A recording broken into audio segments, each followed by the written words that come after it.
এতটা করার দরকার নেই।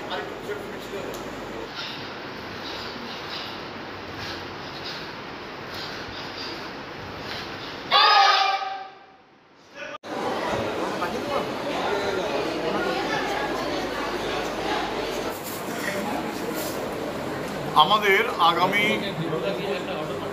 2রা জুন থেকে 5ই জুন পর্যন্ত কলকাতাতে যেরকম আমাদের অ্যানুয়াল কারাতে ট্রেনিং ক্যাম্প হয়, সেই ট্রেনিং ক্যাম্প এটা অর্গানাইজ করা হয়েছে। সেখানে জাপান থেকে জাপান কারাতে অ্যাসোসিয়েশনের টেকনিক্যাল ডিরেক্টর কাতসুতোশি শিনাশিহান, উনি 8 দান ব্ল্যাক বেল্ট, উনি আসছেন প্রশিক্ষণ দিতে। এবং সেখানে কারাতে যে ব্ল্যাক বেল্টের পরীক্ষা হয়, সে বিভিন্ন দানের ব্ল্যাক বেল্টের পরীক্ষা হবে এবং ইনস্ট্রাক্টর, জাজ, এক্সামিনার এই কোয়ালিফিকেশানগুলোর পরীক্ষা হয় প্রত্যেক বছর। তো এই পরীক্ষাটা আমাদের ওই সময়ে হবে। তো এবার বর্ধমান জেলা থেকে, পূর্ব বর্ধমান জেলা থেকে অনেক ক্যান্ডিডেট রয়েছে। তো জাপান কারাতে অ্যাসোসিয়েশনের পরীক্ষা বেশ করা হয়, মানে খুব একদম রীতিমতো ভালো পারফরমেন্স ছাড়া পাস করা মুশকিল। জাপানিজ সেন্সাই যারা আছেন, জাপানিজ যারা প্রশিক্ষক, তাদেরকে স্যাটিসফাই করা খুব ডিফিকাল্ট।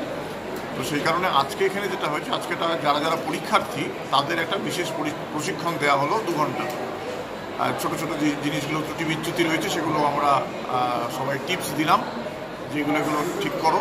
এখনও হাতে যতটুকু সময় আছে, নিজেরা ভালো করে যদি বাড়িতে প্রশিক্ষণ প্র্যাকটিস করে তাহলে যদি সেগুলো রিকভারি করতে পারে।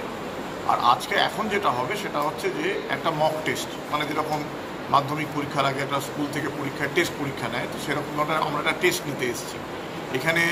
যাদেরকে মনে করবো আমরা যে পরীক্ষায় পাশ করার মতন উপযুক্ত হয়েছে, তাদেরকেই আমরা ব্ল্যাক বেল্টের পরীক্ষা দেওয়ার জন্য অ্যালাউ করবো। আর যাদের পারফরমেন্স স্যাটিসফ্যাক্টরি হবে না, তাদেরকে বলবো নেক্সট ইয়ার ট্রাই করবার জন্য। আজকে এখানে সেইটা টেস্ট। 38 জন প্র্যাকটিস করেছে, পরীক্ষা দিতে ইচ্ছুক। যাবে কতজন জানি না।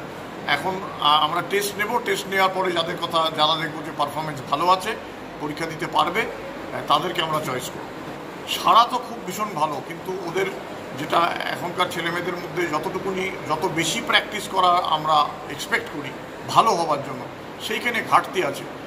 এটা পড়াশুনোর চাপ আছে, বা বাড়ি থেকে উৎসাহ প্রদানের অসুবিধা আছে, অথবা নানা কারণ, বা আজকের দিনে ডিস্ট্র্যাকশান খুব বেশি। সারাক্ষণ মোবাইল ঘাঁটছে, হোয়াটসঅ্যাপ করছে, ইউটিউব দেখছে, সিনেমা দেখছে, নেটফ্লিক্স দেখছে, হোয়াট এভার। পড়াশুনোর চাপও ডেফিনেটলি আছে, কিন্তু বাড়িতে যে রেগুলার কারাতে অনুশীলনের যে ব্যাপারটা, সেইটা ঘাটতি আছে। শুধু সপ্তাহে 2 দিন কারাতে ক্লাবে এসে প্র্যাকটিস করলে আশানুরূপ রেজাল্ট পাওয়া খুব মুশকিল। সারা প্রচুর আছে, মানে প্রচণ্ড উৎসাহ কারাতেতে, কিন্তু রেগুলার সিস্টেমেটিক ট্রেনিংয়ের অভাব আছে।